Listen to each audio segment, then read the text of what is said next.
So we've got, I think, up to an hour or so, 45 minutes or so, plus some questions. So pricing and transformational pricing. So let's jump straight in.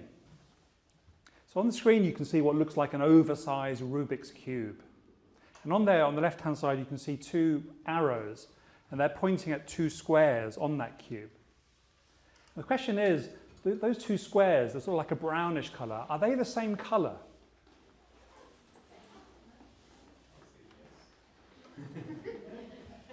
Some people are shaking their heads. I heard a yes, I heard a few no's. A lot of people shaking their heads. Do these two look the same color to you? No. Okay.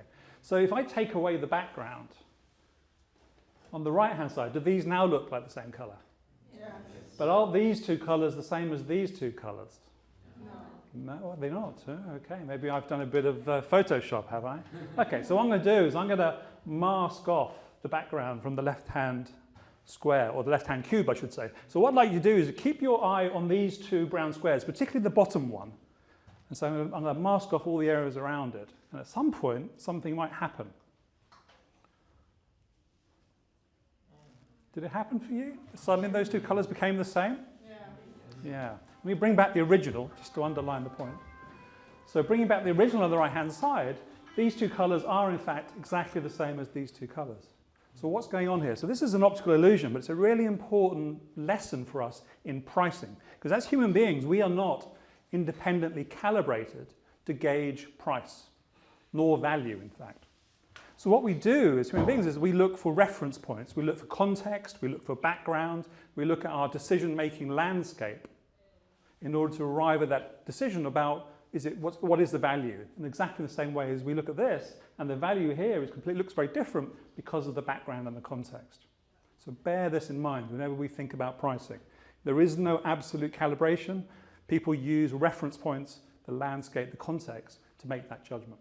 So thank you very much, Terry, for your introduction. So I'm absolutely David Falzani, a professor of practice here at Nottingham University Business School. Been engaged with Nottingham in one way or another for 12 years, I think. So I have spent the last 25 years or so either starting or co-founding businesses, or building and growing businesses, or helping others do the same. And I've been very fortunate that I've also been engaged as a trainer. So I've trained over 700 high-growth businesses through the Goldman Sachs 10,000 program at Oxford University Said Business School. And I've trained over 1,000 entrepreneur scientists through various programs at the Royal Academy of Engineering. So I've been very fortunate. I've enjoyed doing that very much. Then working with all these companies, I've noticed some interesting things. And one of the things I've noticed is that one of the most common errors I see for early stage, high growth, or would-be high growth businesses is underpricing. For me, it's the number one error. Now, there's various reasons that happens, but some of it's to do with cognitive bias, but I've seen three main drivers for that underpricing behavior. The first one is lack of confidence in the value proposition. Now, the value proposition is the thing that you do that customers value so much they're willing to give you money for it, and it's some way different to your competitors and maybe hopefully better in some aspects. So if there's a lack of sort of confidence, then that undermines the decision making. The second reason is perhaps there's a fear amongst CEOs or entrepreneurs of not having enough sales to cover overheads. So we don't have enough sales, we won't be able to do the payroll, or we won't be able to pay our rent. So they believe in some sort of elasticity. So if we keep our price lower, we're more likely to get sales and then we can pay our bills. And then the third reason is the irregular setting of prices in both sense. Irregular in terms of frequency, so not doing it often enough. A lot of businesses do it once, forever, or they do it once every few years. And I think it's something that should be reviewed either monthly or quarterly for all businesses of all sizes. But also the method used as well, where a lot of people are using incorrect methodologies. So 11 years ago, we did a growth program here with the businesses in the East Midlands here at Nottingham. And I wanted to come up with a way of helping companies get rid of that emotional baggage. And so a provocative challenge was formulated, which was this. Can you test what happens in the market if you actually double your price? Now, to my delight, some of the companies went off and did this. They actually doubled their prices. They came back and reported. And everyone who ran that experiment they all discovered something really interesting about their customers.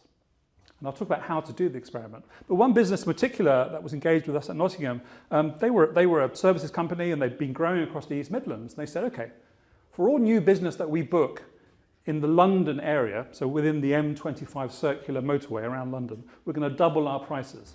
And that was a market they wanted to get into. They hadn't really done very much. So they doubled all their prices for London. And to their astonishment, it made no difference to their conversion rate from leads to sales. But of course, it increased their margins eightfold, increased their profits eightfold, and they could reinvest back in the business. What did they learn? I said you learned something very interesting from this experiment. What they learned was that they had been seen as being too cheap by many of the premium customers that they should have been targeting. And they're really appealing to the bottom-feeding, kind of very price-conscious customers. And so by doubling their price, they suddenly became eligible for a whole tier of customers who had regarded them as being too cheap and therefore not very good. And they found that they'd been also chronically underpricing across the rest of the country. Now, they didn't double their prices, but they went up progressively in stages. And they found that this was part of their journey in development, this access to more premium customers going up the value ladder. So let's do a quick intro then to pricing. So traditional pricing tends to be based on a couple of techniques. Many people use these two techniques, and both have issues associated with them. So the first one is cost-plus pricing. Cost-plus, so you have a cost, you add something to it. That's okay if you really know the costs. So do you really know the costs? Is that accurate? And also, do the costs change with respect to volume or with respect to time? That's also problematic as well. So cost plus has various issues to do with it, which I'll talk about in a moment in a little bit more detail. And the other one is competition-based pricing, so flagging or pegging your pricing to your competitors.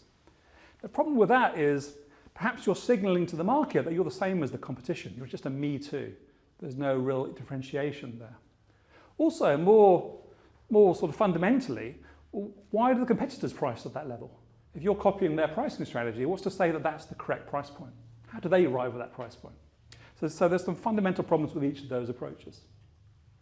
So if those are the two most common approaches, we're going to review those and then talk about how we should price. But let's answer one question before that, which is why is this important? Why are we here? Why is pricing so important? So I'm going to ask you an unfair question. I know it's unfair. So we've got two companies here, Company A and Company B. Company A has got a price of 100. Now, Company B is more expensive. It's got a price of 130. For Company A, 60% of their leads convert to sales. Now, Company B, perhaps because of that higher price, only 40% of their leads convert to sales. So they have a lower conversion rate. Which company is more profitable, do you think? I think Company A. Company A? Anyone else? Depends on their costing. Taking average margins, and I'll show you the workings in a moment, taking average national margins for gross profit and for operating costs. Anyone going to be brave? So what was that, an A? A B? So good? B, okay. Anyone else? Anyone else going to? Okay, all right. So normally about 2/3 of an audience go with Company A, but the answer is absolutely Company B. Not only is Company B more profitable, but it actually generates twice the profits of Company A. And you can see this on my website or in the book, or indeed, we can see the workings on the screen here. But essentially, I've taken average sort of assumptions for gross and margins and operating levels as well. But you don't have to take my word for it, because Harvard Business Review did some fantastic research. So they looked at 2,500 companies across multiple sectors. And they asked and answered this question. If we make a 1% change to price, a 1% improvement, I should say, to price, or variable cost, or volume, or fixed cost, what effect does that have on operating profit across 2,500 companies? And this was the results they came up with. They showed that a 1% change in price, on average, has an 11% improvement in operating profit. That's a huge lever, isn't it? So price has an enormous effect, and you can see the other variables on there. Now, what's also interesting here is the third metric up here on this screen here, volume. What's another word for volume that we tend to use in business language today? Turnover, thank you, perfect. Turnover or sales. Here it's called volume. What it's saying is that a 1% increase in price has almost 4 times the effect on profit compared to a 1% increase in sales. And most of us as entrepreneurs, we think about growing sales, we want to grow our business, and we kind of don't think about that profit element. But of course, the profit element is really important, as we'll see in a moment. More recently, McKinsey did a study that looks at 130 distributor businesses, and they actually came up with a number of 22% for those businesses. So if a 1% change in price gave a 22% on average increase in EBITDA, or let's call it profit. And it's really important to know this relationship for your own business as well. And in fact, in the book, there's an exercise you can do to work out what is your own price leverage for your own company. And it might be 11%, it could be 22%, it might be something different, higher or lower. So we know that then that price is hugely important. Why then? So what does this all mean? Where does this lead? Okay, so price increases profit. Does that matter? Well, we all know that the number one resource we have in our business is cash. And we know that cash comes from profits. There's a close correlation. So if you have more cash within your business, you can reinvest back into your business more successfully. Now, the internal rate of return of a growth business is 25%, 30%, maybe 50%. So that means that every pound or dollar that you reinvest back into your business is like a bank account that pays you a compound, in this case 25% interest rate every single year. And you can reinvest back in, and you get that lovely hockey stick shape. So company A here is a company which has a lower price and it takes its profits out as dividends. Company B, by contrast, has a higher price, produces a lot more profit, but reinvests that back to take advantage of this internal rate of return. And so this is the trajectory that we try to get with a high growth business. And it really is empowered by 2 things. One is having the higher prices, so looking for premium opportunities, so they can generate increased cash flow and profit, and they can invest that cash flow back into their staff, who tend to be happier and more engaged in businesses that have nice chunky fat margins, but also of course back into what? Into product development and into service development. And that in turn leads to, guess what? Happier customers and more premium prices. So this is a fantastic virtuous circle.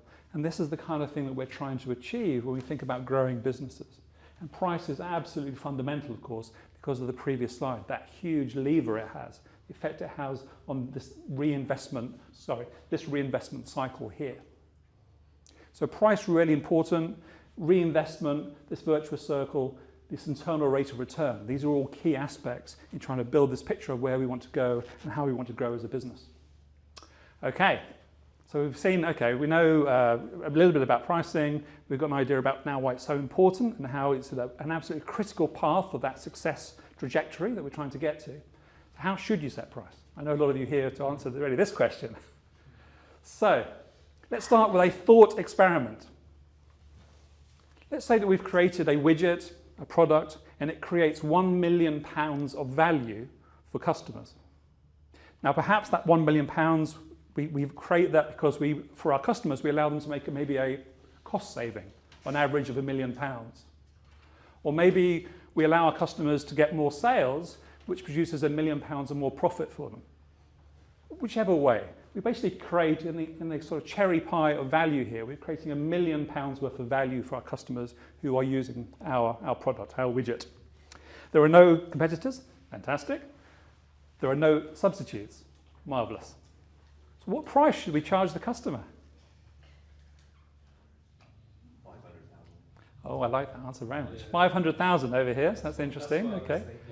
So you've done a sort of split, meet in the middle kind of approach there. So you're saying we've got £1 million here, so we're going to take half of it for us and allow the customers to have half. That's very good. Okay. Anyone else? 999. Scope out what they're willing to pay. So that's a very good, a very commercially aware answer. Anyone else? 999. 999,000 and 99. 99.99? Yeah, in a rational world, you could offer them the tiniest little sliver of cake, couldn't you? In the rational world, if there's no transaction cost, there's no effort required, they might still buy it. But I like the 50% or the 500,000 kind of answer because it's kind of like an equilibrium there and there's kind of a feeling about, we're doing well and you're doing as well. Okay, all right, let's modify this scenario, this thought experiment. So now the production cost of our widget that we made is £1,000. How much should we charge the customer now? I think you need to get more of a scope on. It's not just your production cost, but your time involved in that. So Good point. So rather than production cost, total cost of supply and delivery is £1,000. How much should we charge the customer? £1,000. £1,500. 1,500. Wow. Okay. All right. Still 500,000. It's still 500,000. It doesn't change anything, does it? The production cost is irrelevant. You've created £1 million of value here for the customer. You want to take a slice for yourself. The production cost is irrelevant. And I'll explain why in a moment, but essentially there's two, we talked about a couple of approaches. So cost plus approaches to pricing would say, well, oh, hang on, it only costs us £1,000 to manufacture and supply this. We'll have to add a markup, so let's be generous to say it's 100% markup. We're going to charge them £2,000. Customer is laughing because they're getting 998,000 for themselves. We're only getting 2,000 until we go out of business, of course. We go bankrupt and then they lose their ability to get $1 million. And I see that so often when businesses go bust and the customers say, oh, wish that company hadn't disappeared.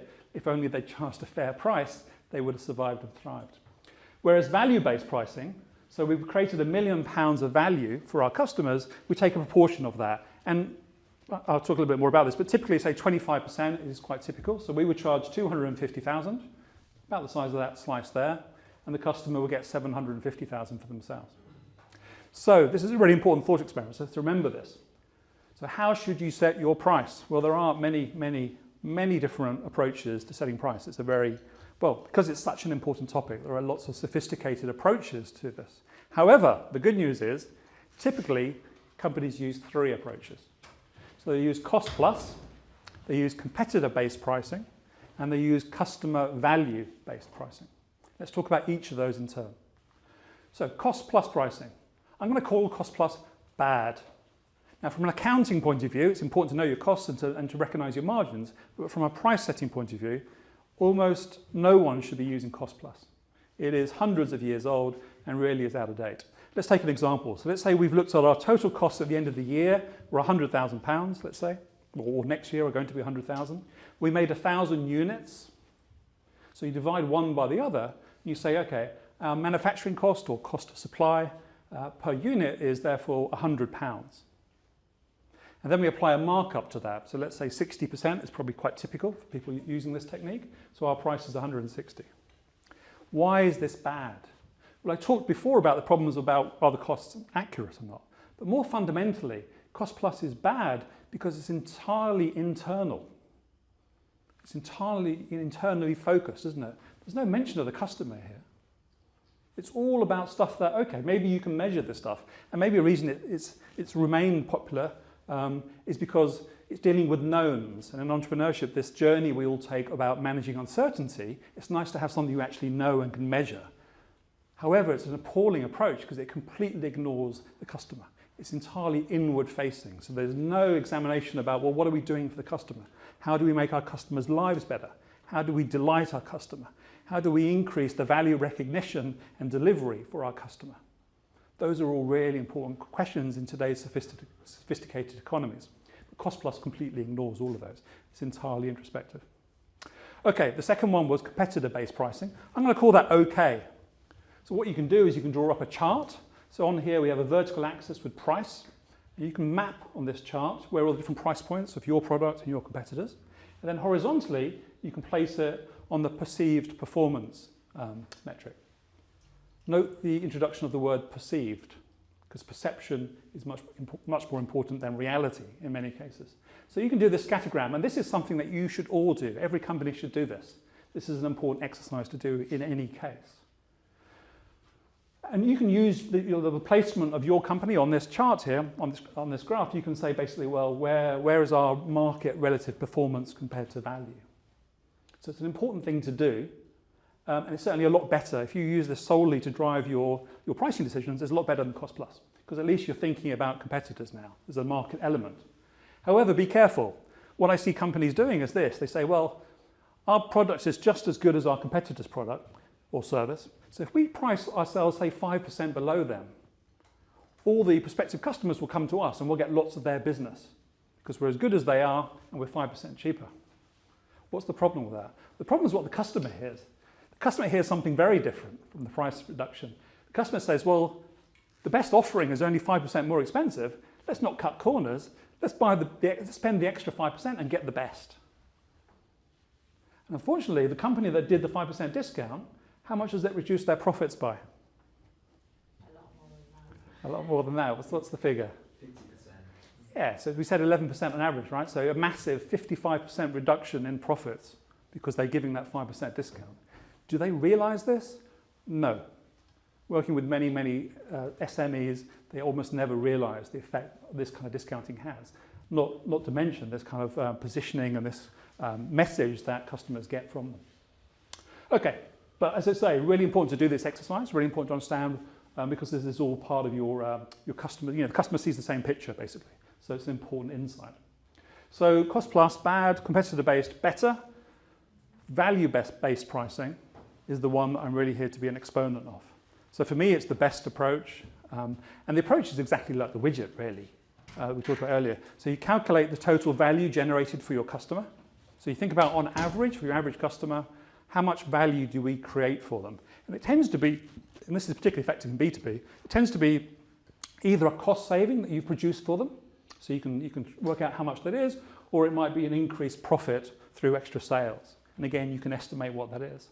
And then typically in B2B, once you've calculated how big that cherry pie value is, you take between 15 and 25% of that as your price.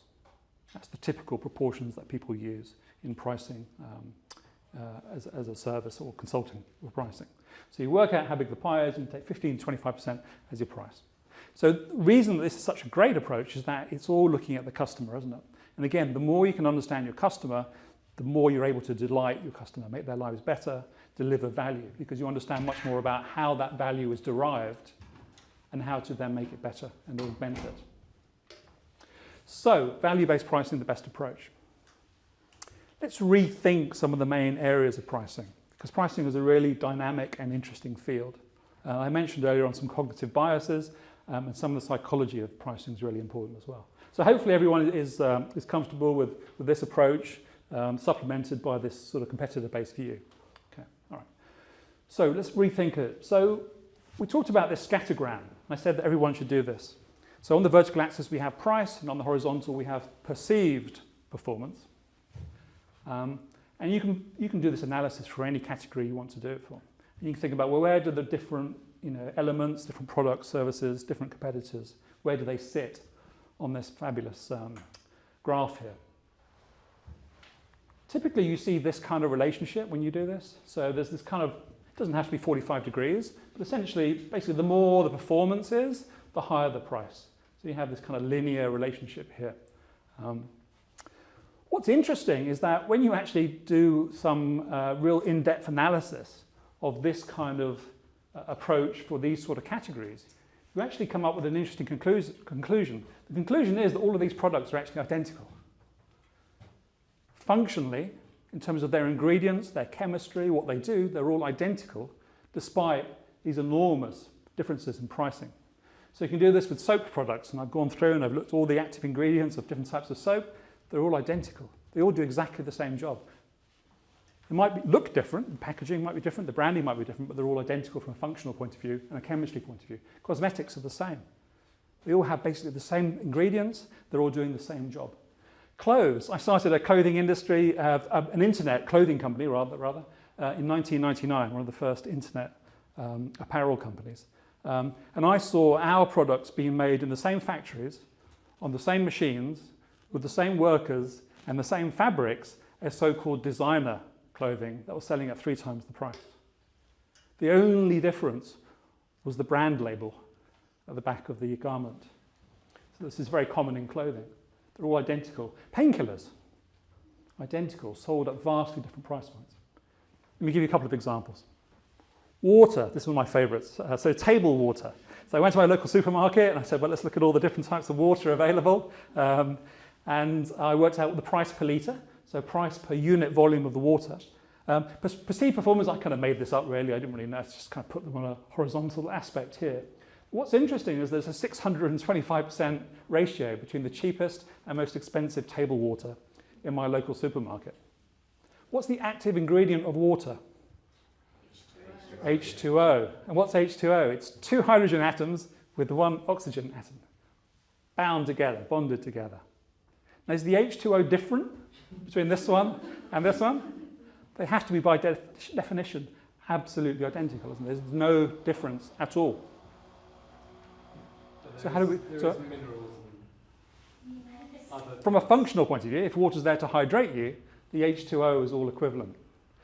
Where there is a big difference, of course, is where? In the branding and in the packaging. Yeah.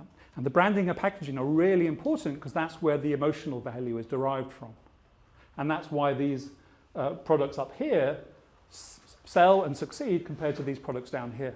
So it's the emotion, it's not the functional elements, it's the extra layer of emotional value. So the messaging, the branding, the packaging, they're all kind of linked together. And that's where the differences are. But functionally, these are all identical. Paracetamol, another example here. So this time it's the shelf price, so different box sizes, but price per tablet here. So you can pay 5 pence for 500 grams of medical grade paracetamol, or you can pay 4 times as much if you want to, for the same 500 grams of medical grade paracetamol. Functionally, they're identical. I hope you are shocked, surprised. Maybe some of you are delighted because you think, wow, hang on, so what can I do to increase my emotional value of my product? How can I change the way it's portrayed, the packaging, the branding, the messaging associated with it, so that I can differentiate and move myself up the value chain in exactly the same way? I see some of you nodding. So the emotional value elements are much more than the functional elements in this sort of product. So let's talk about a little bit about cognitive bias. Everyone comfortable with that? So this idea about a lot of these products are absolutely identical. They're portrayed as being very different, but that's the messaging, it's the branding, it's the emotional value that generates. So let's talk about cognitive biases. So this is a great exercise from Andrew Carman. So a bat and the ball costs $1.10. The bat cost $1 more than the ball. How much does the ball cost? 5 cents. So we've got one answer over here. Anyone else? What's the answer that your brain is screaming out for many of you? Okay. Anyone else? In this exercise, normally about 90% of the audience go with 10 cents. Yeah, thank you. Yeah. Mathematically. You know, some people don't think about the math and do the algebra. They kind of, because what happens is basically your brain, and this is a good example of priming. So your brain sees the $1.10 and it sees the $1. It says, well, the difference is 10 cents. And so your system one, your kind of underlying decision-making mechanism in your brain, screams 10 cents, 10 cents. And your system number 2, which is the so-called, you know, sort of conscious brain, has to ignore that shouting to actually figure out that the answer is actually 5 cents. Yeah, contrary to what most people think. And normally about 90% of the audience would say 10 cents. I've done this with groups. So this is an example of cognitive bias, and particularly a priming bias, whereby the way that the information is displayed to you tends to lead you down a certain conclusion. And companies do this all the time within marketing when they come to pricing and conveying value about their products.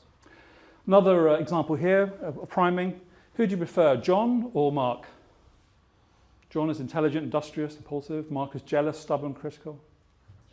John's amazing. Yeah. And they're both the same, right? They're identical. Just a different order, exactly. Yeah. They're in reverse order. So exactly the same. And yet, again, when you show this to consumers in particular, but also people in B2B as well, everyone goes, well, John's much better. They're identical. So the order makes the difference in the value recognition. Now, as marketers, we use this all the time. We use this socially as well when we talk about constructive feedback. So where you put all the nice things at the front, and then you say, right, so it's another way. It's a way of using priming. So priming, the principle of priming is whatever comes first is most important. And after you've got through the first pieces of information, your type 1 system and your brain has already, your system 1 rather, and your brain has worked out the answer. And now your system 2 has now got to fight that answer if it's going to reach a different conclusion. So priming is very, very powerful. Another quick example of priming. So if you guess the answers, and now you're all mathematically very accomplished. But you can see the same sort of thing here. So does anyone want to venture that one answer is different to the other? No, I wouldn't have thought that you would. But when people in the public, the members of the public were asked this question, these were the average guesses that they thought about. Now we know mathematically these two are identical again, but a huge difference here in the guessed answers. And again, it's priming. It's what comes first matters most. So again, think about your messaging. How are you trying to order the messages you're using within your products or services? What's that order based on? Your gut feel? Have you tested it with customers? Have you tried different combinations? Have you figured out what the order should be? And so on. So a really important approach we can do to enhance value recognition. Source bias. So people are much more willing to pay a much higher price when a can of Coke is sold in the lobby of a luxury hotel compared to the price sold in a grocery store. So in a sense here, the setting, so remember the Rubik's Cube again, the setting of the luxury hotel says that, well, now I'll spend £5 on a can of Coke from the lobby shop of the hotel, whereas I could have walked next door and got it for £1 over here from the grocery store. Now you could argue there's a transaction cost there, but nonetheless, it's the source and the context that sets up the bias. And I do smile sometimes when I see these sort of environments where the environment drives a different type of value recognition. Let's talk about decrease in sensitivity bias. This is a really interesting one. So people are far more likely to walk 10 minutes to save $10 on a $25 item than they are to walk 10 minutes to save $10 on a $700 item. Is that rational? Is that a rational world that we live in?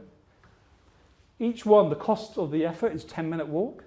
The reward is identical. It's $10. But it's such a fun. So it's the proportion here, isn't it?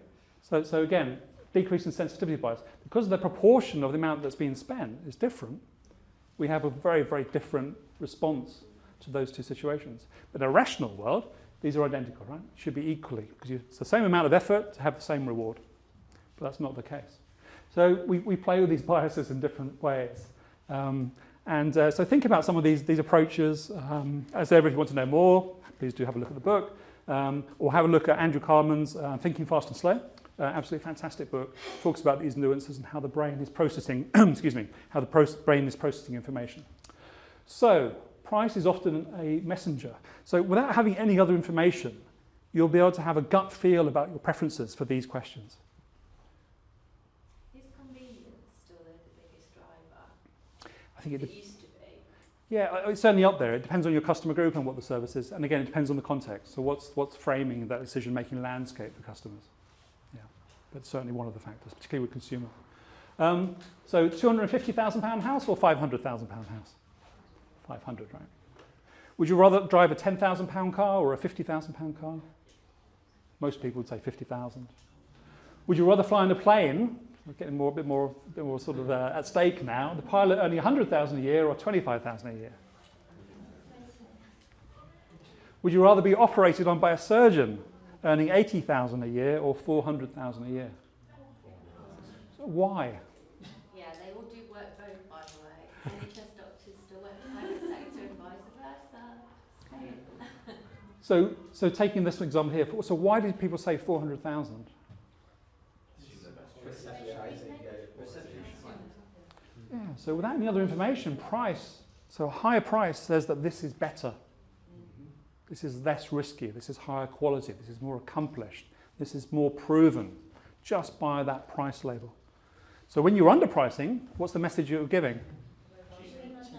That you're cheaper, you're not as good, you're inadequate, and so on. Yeah, brilliant, you've got it. Okay, so this is price without any other information. Now let's add some more information in there and try something a little bit different. So this is a really fantastic study from Caltech and Stanford a few years ago. And it's to do with wine tasting, something I enjoy myself. So there are 4 wines here, wines A, B, C, and D. And this was a blind tasting experiment that they did. So unknown to the subjects, wine A and B were actually the identical wine. They were the same wine. And wines C and D were actually the same wine. So physically there were only 2 wines here, but they were told that there were 4 wines. So they were told that wine A was a $5 bottle of wine. And it got a certain liking score. So it tasted, the feedback, does this type of wine taste good or not? This was the score it received here, about 2.5. And then they were given the same wine, but they were told this is a $45 wine. It's the same wine. It got a score twice as high, about 3.5. But how many glasses have they drunk at this? Small amount. It's a very. You pay for better when you 3 glasses. It was a small amount of wine, but it's a very good point. Cognitive impairment, yes, indeed. So these two are the same wine, but twice the score of how much they enjoyed the wine when they were told that it was the same wine, but they were told it was a higher price point. They thought it was a different wine. Wine C and D were the same, but wine C they were told it was a $10 bottle of wine. Wine D, they were told it was a $90 bottle of wine. And again, the feedback scores roughly twice as high when the wine was told at a higher price. Now, the actual prices of the wines were where the dots were. So the first two was actually a $5 wine, and the last two actually of the $90 wine was the real price. So when the same wine was tasted, but with a higher price tag, the feedback was it tasted better. So these are rational human beings, grown-ups, who are being given not just pricing information, but they have other information, which is called taste. So it's their chance to actually taste the difference. And yet, with identical wines, that tasted better. They reported that it tasted better when the price went up. So this idea about price is a huge communicator of value, absolutely proven to be true. Interestingly, when the pricing information was taken away, so they were told, try wine A, B, C, and D, without any pricing information, A and B had roughly the same score, so they should. They are, after all, identical. C and D, roughly the same score, as you'd expect, because they're the same wine. So the difference was being caused by the price point, and that was changing the perception that these people had of the actual flavours. Now, there's an extra step to this study, and this is where it gets really interesting. So they actually performed these tests within a functional MRI machine. Now, the MRI machine, an amazing device, transformed the world, invented where? Yeah. Here at Nottingham University. Fantastic, you know the answer. Good. So what the MRI was doing is it was scanning the reward centres of the brain. It was looking at the blood flow in the reward centres and the pleasure centres of the brain whilst the wine tasting was going on. And what was really interesting, so this was the $5 wine, and the $45 wine, and you can see that the blood flow to the reward centres was much higher when they were told the same wine was at a higher price point. And the bottom one's even more startling. Here, this is the $10 wine and the $90 wine. So again, these were the same wines, different price point being communicated with the wine. The blood flow to the reward centres of the brain was far, far higher when they were told it was $90. This is an amazing result, isn't it? Because, okay, we can think, well, all right, if you tell people it's more expensive, they say it tasted better, okay, I can get that. But now they're actually receiving more physical reward from the same product when they're told it's at a higher price point. What's the corollary from this? What's the kind of conclusion? Well, it seems to suggest that people people receive more physical reward the more they spend. So Full stop. The wine tastes better if you tell them it's more expensive? The wine tastes better when you tell them it's more expensive, and they receive more physical reward. They actually get more reward in their brain and the mechanism. So this is really interesting, isn't it? So we talked about kind of how irrational people would be. But here we've come full circle. There's almost a sense of rationality now because they said it tasted better, but they actually did get more reward from it. But from a company point of view, we think, well, we can change that price, can't we? We can set our own prices. So think about these sort of relationships when you think about, well, what are you messaging your customers? How are you thinking about how to improve your overall offering? People choose on value, not value for money. This is a really, really interesting and a very, very important item. What do I mean by that? So let's take a choice of a laptop. Let's say we've got 3 laptops we can choose from, a $300, a $1,000 and a $3,000 laptop. Which offers the best value for money? Well, maybe I can come up with some criteria about the different laptops. So, can they do word processing and so on? Maybe the most important ones for the higher end are perhaps things like, does it have good speakers? I can watch movies. Is the battery life good? Does it weigh, very little? So I can come up with my criteria and I can score my 3 different options here. And I can put them up on a chart. Now, the exact scores don't really matter, but you can see the kind of approach here. So which one's a better value laptop? Can we tell? Yeah, so this analysis gives us some information, but of course, from a value for money point of view, it's much more interesting to think about, well, what's the change in value from one to the other? So if we go from no laptop to the $400 laptop, we get 22 points of value delivered. If we go from $400 to a $1,000 laptop, you only get an extra 3 points. And then when we go to the super premium laptop, we only get an additional 2 points. So what's the best value for money laptop? The 400 one, yeah, absolutely. And yet, when we think about the UK laptop market, what's the best-selling laptop in the UK? What are the MacBooks, MacBook Pro, Apple products. They're the most expensive. So people don't buy for value for money, they buy for value. Because if it was value for money, then the lower priced items in the market would dominate. They would all be the category leaders. And the opposite is true. So what does that mean? How can we encompass it? So research shows, as I said, people aren't really able to judge value for money, despite the fact they think they are judging, or think they can.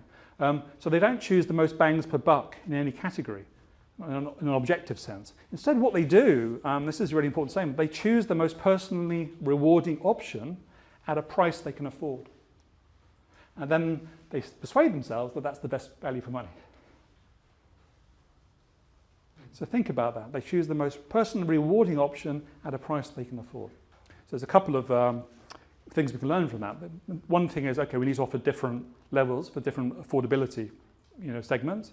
And then we think about, well, how do we get things to be rewarding for people? How can we get them to rate and analyze and reach decisions about what that really means?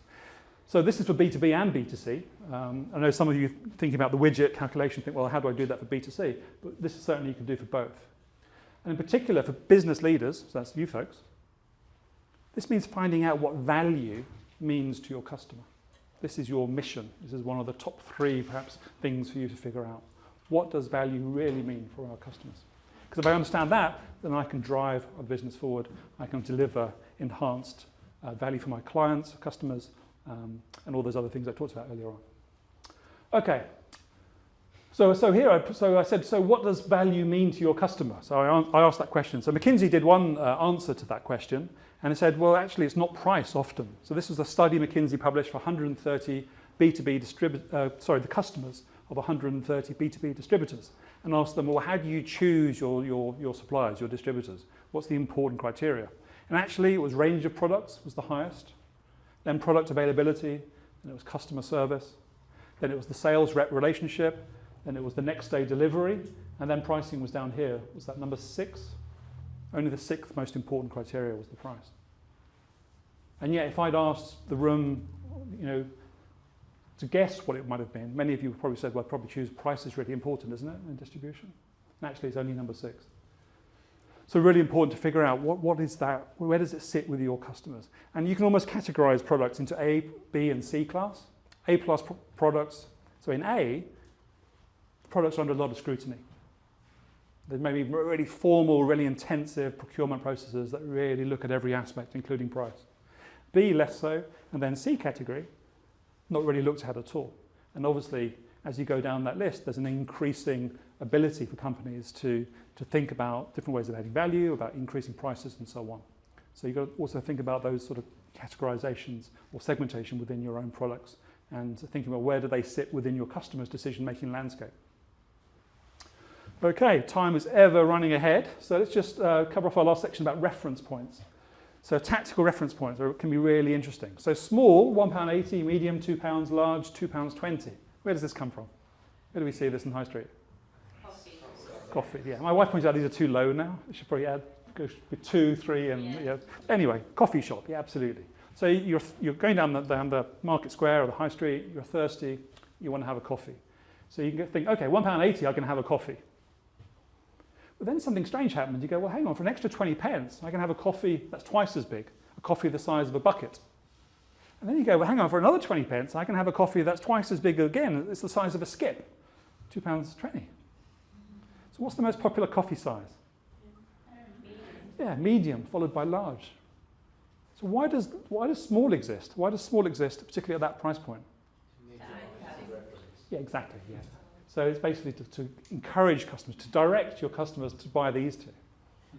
So this is used all the time where you see price lists and menus, so coffee shops, restaurants. And they use trial and error, they use experiments to try and figure out what's optimum for themselves. What happens if you delete the small? So you have the medium? What a great question. So what happens if you delete the small? We'll find out in a moment. I'll come back to that. So really important, so for you as managers, as business owners and CEOs, really important to understand, well, people aren't, as we said at the beginning, aren't individually calibrated. So they calculate or try to calculate value relative to something else, to some sort of reference point. So in the case of the menu, it was to the earlier price within the menu. So that's how value is being calculated.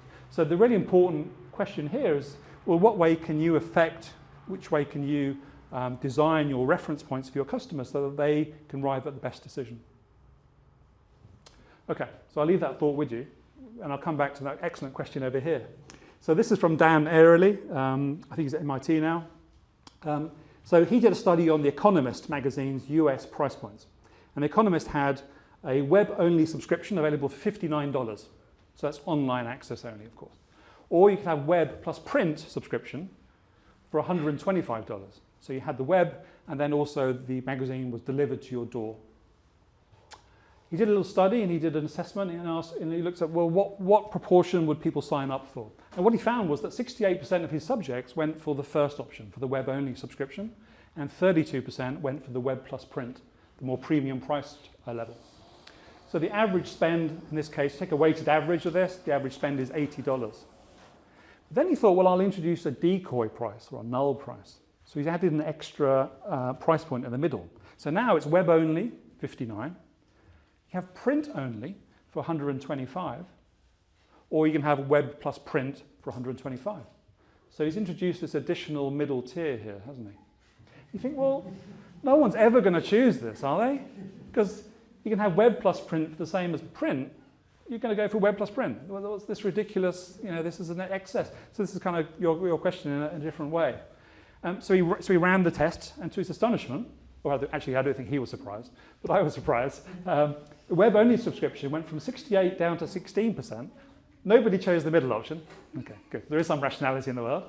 But now, from 32%, it went up to 84% of the subjects chose the web plus print subscription. So the average spend went from $80 to $114, which is a 30% increase in average price, transaction price. We know the relationship between price and profit. You can see that this is a really powerful mechanism to get people to shift their buying behavior. Now, this is called decoy pricing or null pricing. Basically, it's about setting up we're setting up an additional price point which is slightly less attractive. And there's this thing about human psychology that we tend to think the fuller version to be much more attractive because of that null point. So really interesting. That kind of answers the excellent point you made earlier on. So yeah, thank you for that.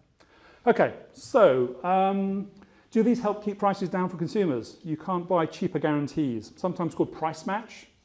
So basically a company says, if you can find our product for sale cheaper somewhere else, we will match that price for you.